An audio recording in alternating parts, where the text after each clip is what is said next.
अस्सलाम वालेकुम dear student, I am Hasan Ali. आज जो है हम है चैप्टर नंबर जो 7 है एफएससी पार्ट 2 का लास्ट चैप्टर वेक्टर, उसका आगाज़ करने जा रहे हैं। तो चैप्टर का नाम हमारे पास है वेक्टर्स। तो आज जो है जिसका जो थोड़ा बहुत जो इंट्रोडक्शन है वो हम करेंगे, उसके बाद हम एक्सरसाइज की तरफ मूव करेंगे। तो मेरी आप सबसे यही रिक्वेस्ट है कि आप मेरे चैनल को सब्सक्राइब करें, लाइक करें, ज़्यादा से ज़्यादा फ्रेंड के साथ शेयर कीजिएगा। तो अगर आप लोगों ने मेरे चैनल को सब्सक्राइब नहीं किया तो बराए मेहरबानी चैनल को सब्सक्राइब लाजमी करें। तो हमारे पास चैप्टर का नाम है वेक्टर्स। तो वेक्टर हमारे पास क्या है, तो अगर हम स्केलर की बात करें तो स्केलर हमारे पास जो क्वांटिटी थी उसमें हमारे पास ओनली जो है हमारे पास मैग्नीट्यूड ही हुआ करती थी। लेकिन जब हम वेक्टर की बात करें, वेक्टर क्वांटिटी या वेक्टर की डेफिनेशन, तो ये हमारे पास जो वेक्टर की डेफिनेशन है, वेक्टर इज़ अ क्वांटिटी जिसमें हमारे पास मैग्नीट्यूड और डायरेक्शन दोनों हों, वो हमारा क्या होता है वेक्टर। फॉर एग्जांपल हमारे पास force, velocity, weight, acceleration, that is vector. तो ये हमारे पास जो वेक्टर की थी बेसिक जो डेफिनेशंस, और एक यूनिट वेक्टर आ जाता है। तो आप लोगों ने फिजिक्स अगर आप लोग पढ़े हैं तो आप लोगों को यूनिट वेक्टर जो है अच्छी तरह पता होगा। यूनिट वेक्टर जो है हमारे पास ये हमारे पास इसको हम वी से डिनोट करते हैं, और ये ऊपर हम जब यूनिट वेक्टर फाइंड करते हैं ये उसके ऊपर हमारे पास क्या होती है कैप, इसको हम, तो ये यूनिट वेक्टर को रिप्रेजेंट करती है। तो ये डेट इज इक्वल हमारे पास होता है V vector dividing by V magnitude. ये हमारे पास मैग्नीट्यूड, ये हमारे पास यूनिट वेक्टर की जो है डेफिनेशन। इस तरह अगर हम यूनिट वेक्टर आया करेगा तो हम फाइंड किया करेंगे। तो हमारे पास एक होता है इक्वल वेक्टर। तो इक्वल वेक्टर हमारे पास जो है बेसिकली आप लोगों ने फिजिक्स में भी ये पढ़ा होगा इक्वल वेक्टर के बारे में, जिसमें हमारे पास सेम मैग्नीट्यूड और सेम डायरेक्शन हो, उसको हम क्या कहते हैं इक्वल वेक्टर। तो पैरेलल वेक्टर हमारे पास क्या डेफिनेशन है, पैरेलल वेक्टर होते हैं टू, अगर हमारे पास वेक्टर आर पैरेलल हैं तो only if they have non zero multiple of each other. Means देखिए हमारे पास एक ए से बी हमारे पास कोई वेक्टर है और डैट इज इक्वल, हमने कहा मल्टी सी डी वेक्टर, तो मल्टीपल किसी दूसरे का क्या होता है मल्टीपल, तो उसको हम क्या कहते हैं पैरेलल वेक्टर। और एक हमारे पास आ जाता है पोजीशन वेक्टर। तो पोजीशन वेक्टर उसे कहा जाता है जो हमारा जो है ओरिजिन से स्टार्ट हो और किसी पॉइंट तक उसका जो है डिस्टेंस जो होता है वो हमारा क्या होता है पोजीशन वेक्टर। फॉर देखें the vector whose initial point is origin O and terminal point P is called position vector. For example देखें यहाँ हमारे पास ये हमारे पास क्या है ओरिजिन, और हमने पोजीशन वेक्टर, ये हमारे पास एक वेक्टर है, ये हमारे पास ओरिजिन, और यहाँ हमारे पास कोई एक वेक्टर है जो पॉइंट है, सॉरी उसको हम पी का नाम देते हैं। तो ओरिजिन से इस पॉइंट तक ये जो हमारे पास एक वेक्टर ही समझे जो हमने ड्रॉ किया है, ओरिजिन से एक वेक्टर जा रहा है और इस पॉइंट तक, इस ओरिजिन से इस पॉइंट तक जो डिस्टेंस हमारे पास है वो उसको हम क्या कहते हैं पोजीशन वेक्टर। और इस पोजीशन वेक्टर को हम रिप्रेजेंट करेंगे ओ और पी से। तो ये हमारे पास क्या है पोजीशन वेक्टर। और अगर हम आई, जे और के की बात करें, ये हमारे पास होता है यूनिट वेक्टर, यूनिट वेक्टर। और जो हमारे पास आई होता है वो हमारे पास होता है अलोंग एक्स एक्सिस, और जे हमारे पास जो होता है along Y axis unit vector. और के हमारे पास तीसरा, उसको हम इस तरह ड्रॉ करते हैं, के हमारे पास जो होता है वो अलोंग जी एक्सिस। तो ये हमारे पास जो है एक्स एक्सिस के साथ हमारे पास क्या होगा आई, वाई के साथ जे और जी के साथ के। तो ये हमारे पास था थोड़ा बहुत इंट्रोडक्शन। जैसे जैसे हमारे पास जो है क्वेश्चंस आते जाएंगे, जो जो टॉपिक होगा वो साथ साथ हम डिस्कस करेंगे। अब हम एक्सरसाइज की तरफ मूव करते हैं, और क्वेश्चन नंबर जो 1 है 7 एक्सरसाइज 7.1 का, वो हमारे पास हमने right the vector P Q in the form, हमने जो है वेक्टर पी क्यू को इस फॉर्म में हमने लिखना है। तो ये हम फाइंड करेंगे। पार्ट 1 हमारे पास ये पॉइंट्स पी, ये हमारे पास अलोंग एक्स एक्सिस है, ये वाई और ये क्यू के हमारे पास पॉइंट दिए गए हैं। तो अगर हम यहाँ से पोजीशन वेक्टर पहले फाइंड कर ले ओ पी, तो मैंने भी बताया था पोजीशन वेक्टर ओ पी, तो ये हमारे पास 2 है along x axis, along x axis हो तो हमारे पास हम उसको आई से डिनोट करते हैं, और प्लस ये हमारे पास तीसरा क्या है सेकंड क्या है अलोंग वाई एक्सिस, इसको हम जे से। और ये हमारे पास इसको भी हम पोजीशन वेक्टर के करेंगे तो ये हमारे पास इसको भी जो है हमारे पास ये वेक्टर को डिनोट करता है इस तरह एरो। अगर हमारे पास फॉर एग्जांपल ये हम नीचे भी लगा दें तो नीचे भी हम लगा देते हैं, इससे कोई इशू नहीं है। तो ये हमारे पास आ जाएगा सेकंड फर्स्ट जो है अलॉन्ग एक्स एक्सिस आई और -2 ये हमारे पास आ गया जे। तो नेक्स्ट अब हमने फाइंड क्या करना है, पी क्यू की फॉर्म में इसको हम लिख लें तो P Q dot is equal, इसका हमारे पास जो फॉर्म यूज होगा हमारा, ये जो हमारे पास सेकंड है इसका क्या है ओ क्यू, इसको हम माइनस किया करेंगे, ये हमारे पास जो फर्स्ट है पी का ओ पी, तो ये हमारे पास इसका रिजल्ट यूज हुआ करेगा। और ओ क्यू की वैल्यू हमारे पास यहाँ पे है 6i - 2j और माइनस ओ पी की हमारे पास यहाँ पे है 2i - 3j। तो यहाँ से हम क्या करेंगे 6i - 2j और -2i और ये माइनस माइनस हमारे पास हो जाएंगे प्लस, आई वालों को आई वालों के साथ, जे वालों को जे वालों के साथ। 6 में से 2 आएगी, ये हमारे पास रह गया 4i और -2i में से +3j अगर हम करें तो ये हमारे पास आ जाएगा +1j। 1 लिखें या ना लिखें एक ही बात है। तो ये हमने जो है इसका जो है फर्स्ट पार्ट हमने जो है इसका सोल्व कर लिया। तो लेकिन हम यहाँ एक मिस्टेक कर चुके हैं, ओ क्यू हमारे पास ये था और ओ क्यू की वैल्यू यहाँ हमारे पास क्या थी प्लस, तो यहाँ हमारे पास क्या हो गया माइनस प्लस माइनस, तो ये माइनस और माइनस हमारे पास क्या हो गया प्लस, तो ये आ गया -5j।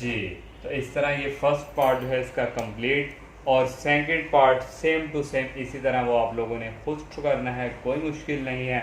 अब हम क्वेश्चन नंबर 2 जो है वो सॉल्व करते हैं। और क्वेश्चन नंबर जो 2 हमारे पास है, find the magnitude of the vector u।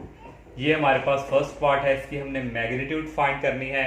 तो मैग्नीट्यूड हम कैसे फाइंड करते थे, ये हमारे पास देखें ये u और ये साथ वेक्टर, और इस तरह हम ये मैग्नीट्यूड के लिए हम ये यहाँ पे दो जो है मॉड का निशान लगाते हैं। और मैग्नीट्यूड आप लोग ऑलरेडी जानते हैं, जिस तरह हम लेंथ फाइंड करते थे, जिस तरह हम डिस्टेंस फार्मूला के लिए, ये हमारे पास 2 एक्स एक्सिस वाला आ जाएगा x² और +y², इस तरह हम मैग्नीट्यूड हम फाइंड करते थे। तो ये हमारे पास x² + y², तो ये हम मैग्नीट्यूड अब फाइंड करने लगे हैं।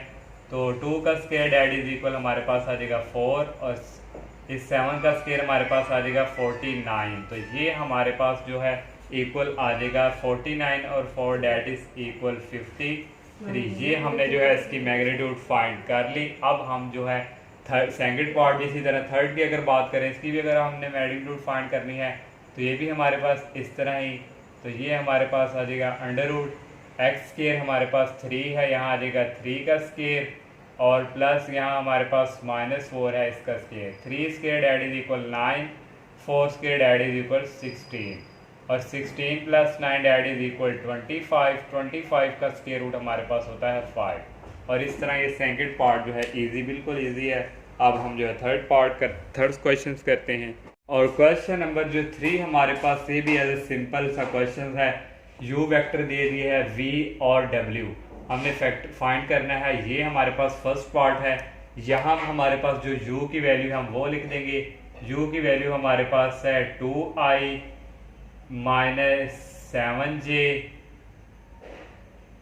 और प्लस अब v की जो हमारे पास वेक्टर है वो हमारे पास है i - 6j और w का वेक्टर हमारे पास है यहाँ आ जाएगा -i + j।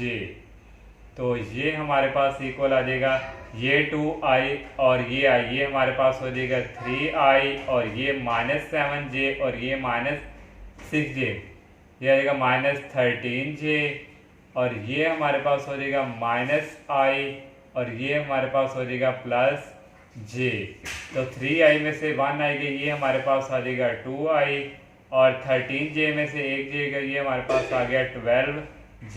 इस तरह ये फर्स्ट पार्ट जो है हमारा कंप्लीट और सेकंड भी इसी तरह। अगर हम थर्ड की बात करें तो वहाँ हमारे पास जो है थर्ड जो पार्ट हमारे पास है वो है 1/2u और प्लस 1/2v वेक्टर और प्लस 1/2w वेक्टर। तो आप लोगों ने क्या करना है, ये हमारे पास जो u की वैल्यू ये है, इधर लिख के उसको 2 पे डिवाइड करेंगे, इस तरह v की लिख के 2 पे डिवाइड, इस तरह i j k वालों को अलग अलग जो सब प्लस कर देना, तो इस तरह आपका आंसर आ जाएगा। थर्ड क्वेश्चन भी कंप्लीट।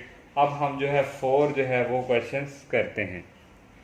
और क्वेश्चन नंबर जो 4 हमारे पास है, find the sum of the vector A B and C D. A B और सी डी का हमने सम फाइंड करना है।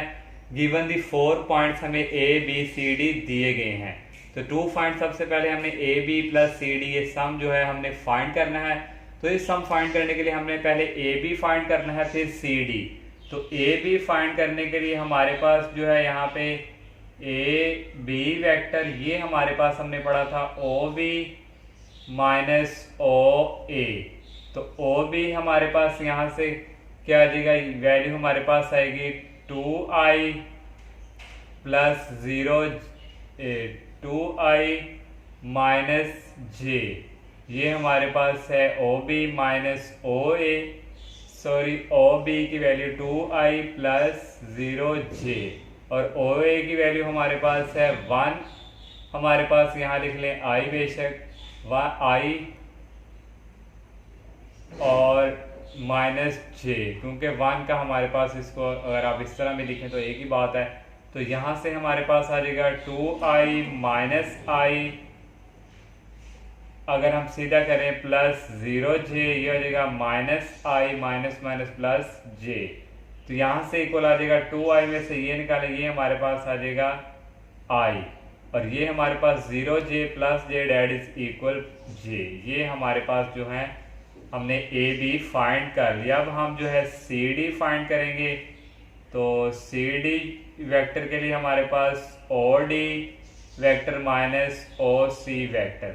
तो ओ डी हमारे पास है माइनस 2i प्लस 2j और माइनस ओ सी, ये हमारे पास 1 है तो इसको हम i लिख देंगे और ये हमारे पास प्लस 3j।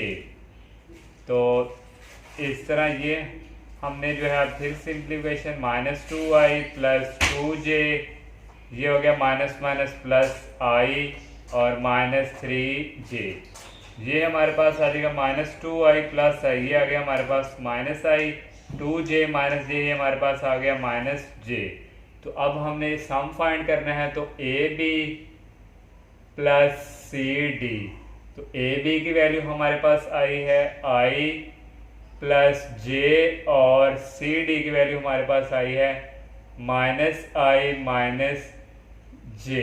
तो यहाँ से आ जाएगा i प्लस j, ये प्लस माइनस माइनस और ये सारी कटिंग होकर यहाँ हमारे पास आ जाएगा 0i प्लस 0j। ये हमारे पास क्या आ चुके हैं, नल वेक्टर। तो ये हमने 4 क्वेश्चन जो है ये कंप्लीट किया। 5 करते हैं। और क्वेश्चन नंबर जो 5 हमारे पास है, ये आप समझने वाला कुछ, find the vector from the point A to the origin. हमने वेक्टर फाइंड करना है पॉइंट ए से ओरिजिन। पहले हम देखें फाइंड करते आए हैं ओरिजिन से किसी पॉइंट पर, जब हम पोजीशन वेक्टर की बात करते थे। लेकिन अब हमने करना है from the point A to origin, A से ओरिजिन की तरफ हमने पॉइंट फाइंड करना है। देखें ये हमारे पास यहाँ ओरिजिन है और यहाँ हमारे पास पॉइंट ए है। तो इस पॉइंट से हमने ये ओरिजिन तक जो है ये हमने क्या वेक्टर फाइंड करना है। तो उम्मीद है आपको ये समझ आ चुकी होगी कि ए से हमने ओरिजिन तक वो हमने वेक्टर उसका फाइंड करना है। तो वेयर ए बी हमें गिवन दिया हुआ है और बी जो है हमें गिवन दे दिया गया है। तो ए बी हमारे पास देखें, ए बी अगर हम हमारे पास भी गिवन है वो भी हम लिख लेते हैं। A B dot is equal 4i minus 2j और बी हमारे पास गिवन दिया गया है वो हमारे पास है माइनस 2i प्लस 5j। और आप लोगों ने जो फर्स्ट क्वेश्चन हमने किया था, ए बी जो वेक्टर था वो हमारे पास इक्वल था ओ बी, इस सेकंड को फर्स्ट में से क्या करते थे माइनस, तो यहाँ से इक्वल आ जाएगा ओ बी वेक्टर माइनस हमने फाइंड करना है पॉइंट ए से ओरिजिन तक, तो इस तरह हम इसको इस तरह लिख लेंगे। जब हम किसी वेक्टर की डायरेक्शन चेंज करते हैं फिर यहाँ हम माइनस का निशान लगाते हैं, ये हमारे पास आ जाएगा ओ बी, ये माइनस माइनस हो गए हमारे पास प्लस, और यहाँ से हमारे पास ये ए बी वेक्टर, और ये हमारे पास ए बी वेक्टर ये प्लस का इस तरफ आगे हो जाएगा माइनस में चेंज, और इस तरह ये हमारे पास आ गया ए से ओ। तो अब हम ये फाइंड करेंगे, तो पहले हम ये लिख लेते हैं, और ए बी की वैल्यू हमारे पास गिवन है 4i माइनस 2j, और माइनस ओ बी की माइनस 2i प्लस 5j, तो यहाँ से इक्वल बच्चों आ जाएगा 4i माइनस 2j, ये माइनस माइनस हो जाएंगे प्लस 2i, और ये माइनस 5j, तो यहाँ से हमारे पास जो है ए से ओ जो पॉइंट ए से ओरिजिन तक इक्वल आ जाएगा 4i plus 2i that is equal 6i minus 2j minus 5j minus 7j। इस तरह ये हमारा 5 क्वेश्चन भी कंप्लीट। और क्वेश्चन नंबर 6 जो हमारे पास है, find a unit vector in the direction, तो हमने यूनिट वेक्टर फाइंड करना है। यूनिट वेक्टर की डेफिनेशन आपको बताई थी। यूनिट वेक्टर हमारे पास ये इस तरह कैप, और ये हमारे पास V vector dividing by vector की मैग्नीट्यूड, ये हमें दिया हुआ है वी वेक्टर। इसकी पहले हम क्या करेंगे मैग्नीट्यूड फाइंड, तो मैग्नीट्यूड फाइंड करने के लिए हमारे पास X square plus Y square, हम एक्स की वैल्यू है 2 का स्क्वायर और वाई की वैल्यू यहाँ पे हमारे पास 1 का स्क्वायर, ये हमारे पास आ जाएगा 2 का स्क्वायर 4 और 1 का स्क्वायर 1, और इस तरह ये हमारे पास इक्वल आ जाएगा 5 अंडर रूट। ये हमारे पास हमने फाइंड कर लिया। अब हम जो है यूनिट वेक्टर की डेफिनेशन अप्लाई करेंगे यूनिट वेक्टर फाइंड करने के लिए। ये हमारे पास और डिवाइडिंग बाय ये, और ये हमारे पास इक्वल हमें गिवन दिया हुआ है 2i minus J dividing by ये हमने फाइंड कर लिया है 5 अंडर रूट। इसको हम इस तरह भी लिख सकते हैं 2 डिवाइडिंग बाय 5 अंडर रूट, ये हमारे पास आ गया i, और माइनस 1 ओवर अंडर रूट 5, और ये हमारे पास j। इस तरह ये हमारा जो 1 पार्ट है ये कंप्लीट हुआ। और हमारे पास जो इसका जो सेकंड पार्ट है वो भी हम सॉल्व करते हैं, और सेकंड पार्ट हमारे पास है गिवन दिया हुआ है v इक्वल ये हमारे पास है 1 ओवर 2i, और नेक्स्ट हमारे पास plus under root 3 over 2j। तो ये हमारे पास अब v दिया हुआ है, तो इसके लिए हम सबसे पहले इसकी क्या करेंगे मैग्नीट्यूड फाइंड। तो मैग्नीट्यूड फाइंड करने के लिए ये हमारे पास x है इसका स्क्वायर 1 ओवर 2, और नेक्स्ट जो है हमारे पास यहाँ पे प्लस अंडर रूट 3 ओवर 2 इसका आ जाएगा स्क्वायर, और ये हमारे पास इक्वल आ गया 1 ओवर 2 1 ओवर 4, और ये अंडर रूट स्क्वायर से कैंसिल किया जाएगा 3 ओवर 4, और ये सारे का अंडर रूट, इसका एलसीएम नीचे आ जाएगा 4 और 3 plus 1 dot is equal 4 under root, और ये हमारे पास आ जाएगा 1। ये हमने इसकी मैग्नीट्यूड फाइंड कर ली। अब हम जो है यूनिट वेक्टर का फार्मूला अप्लाई करेंगे। ये हमारे पास होता है v magnitude over v vector over v magnitude. तो मैग्नीट्यूड हमारे पास है 1 over 2i plus 3 over 2j, और मैग्नीट्यूड हमने फाइंड जो की है ये हमारे पास वेक्टर था, मैग्नीट्यूड हमारे पास 1, तो ये हमारे पास आ गया 1 over 2i plus under root 3 over 2j। तो ये हमारा सेकंड पार्ट भी कंप्लीट। इसी तरह जो हमारे पास जो थर्ड पार्ट है ये बिल्कुल सेम टू सेम इसी तरह है, आप लोगों ने ये खुद करना है। तो इंशाल्लाह नेक्स्ट लेक्चर में हम नेक्स्ट क्वेश्चंस का आगाज़ करेंगे। तब तक के लिए इजाज़त दीजिए। अल्लाह हाफिज़, अस्सलामु अलैकुम।